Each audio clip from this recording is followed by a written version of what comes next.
ಚಿಕ್ಕಮಗಳೂರಿನ ಯುವ ವಕೀಲನ ಮೇಲೆ ಹಲ್ಲೆ ಮತ್ತು ದೌರ್ಜನ್ಯ ಖಂಡಿಸಿ ಕೊರಟಗೆರೆ ಪಟ್ಟಣದ ಸಿವಿಲ್ ಜಡ್ಜ್ ಮತ್ತು ಜೆಎಂಎಫ್ಸಿ ನ್ಯಾಯಾಲಯದ ಆವರಣದಲ್ಲಿ ಕೊರಟಗೆರೆ ವಕೀಲರ ಸಂಘ ಪ್ರತಿಭಟನೆ ನಡೆಸಿತು.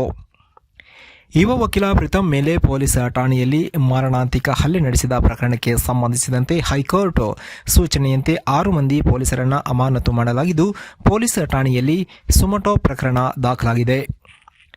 ಹೆಲ್ಮೆಟ್ ವಿಚಾರಕ್ಕೆ ಪೊಲೀಸ್ ಠಾಣೆಗೆ ಕರೆದೊಯ್ದು ವಕೀಲನ ಮೇಲೆ ಹಿಗ್ಗಾಮುಗ್ಗಾ ಥಳಿಸಿದ ಪೊಲೀಸರನ್ನ ಕೆಲಸದಿಂದ ವಜಾ ಮಾಡುವಂತೆ ವಕೀಲರು ಆಗ್ರಹಿಸಿದರು. ಪ್ರತಿಭಟನೆ ವೇಳೆಯಲ್ಲಿ ವಕೀಲರ ಸಂಘದ ಅಧ್ಯಕ್ಷರಾದ ಬಿಎಲ್ ನಾಗರಾಜು, ಕೃಷ್ಣಮೂರ್ತಿ, ನಾಗೇಂದ್ರಪ್ಪ, ಶಿವರಾಮಯ್ಯ, ಹನುಮಂತರಾಜು, ಮಂಜುನಾಥ್, ಮಲ್ಲಿಕಾರ್ಜುನಯ್ಯ, ನರಸಿಂಹರಾಜು, ತಿಮ್ಮರಾಜು, ಮಧುಸೂದನ್, ಶಿವಕುಮಾರ್, ಅನಂತರಾಜು, ಹುಸೇನ್ ಪಾಷಾ, ಶಿಲ್ಪಾ, ಅರುಂಧತಿ, ಲಕ್ಷ್ಮಿ, ಸಂತೋಷ್ ಸೇರಿದಂತೆ ಇತರ ವಕೀಲರು ಹಾಜರಿದ್ದರು. ವರದಿ ಮಂಜುಸ್ವಾಮಿ, ಎಂಎನ್, ಕೊರಟಗೆರೆ. ಮಾನವೀಯ ಇದನ್ನು ಇಲ್ಲದೇನೆ ಅವರು ಮೃಗ ರೀತಿಯಲ್ಲಿ ವಕೀಲರ ಮೇಲೆ ದೌರ್ಜನ್ಯ ಮಾಡಿದ್ದಾರೆ. ಇದನ್ನು ನಾವು ಇವತ್ತು ಖಂಡಿಸ್ತಾ ಇದ್ದೀವಿ.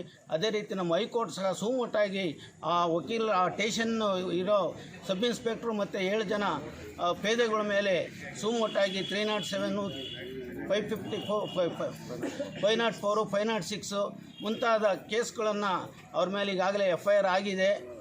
ಆದ್ರೂ ಈ ಮಾನವೀಯತೆ ಮೆರಿಬೇಕಾಯಿತು ಪೊಲೀಸ್ನವರು. ಅಂಥವ್ರು ಏಕಾಏಕಿ ಅವನೇನು ಗಾಡಿ ಕೇವಲ ಹೆಲ್ಮೆಟ್ ಇಲ್ಲದೆ ಗಾಡಿ ತೊಗೊಂಡೋಗಿದ್ದೇನೆ ತಪ್ಪು ಅನ್ನಂಗೆ ತಪ್ಪು ಆಗಿದೆ. ಅದಕ್ಕೆ ಏನು ಬೇಕೋ ದಂಡನ ವಸೂಲಿ ಮಾಡ್ಬೋದಿತ್ತು.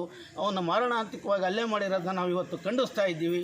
ಅವರ ಒಂದು ಪೊಲೀಸ್ ದೌರ್ಜನ್ಯವನ್ನು ಖಂಡಿಸಿ ನಾವು ಇವತ್ತು ಪ್ರತಿಭಟನೆ ಮಾಡ್ತಾ ಇದ್ದೀವಿ.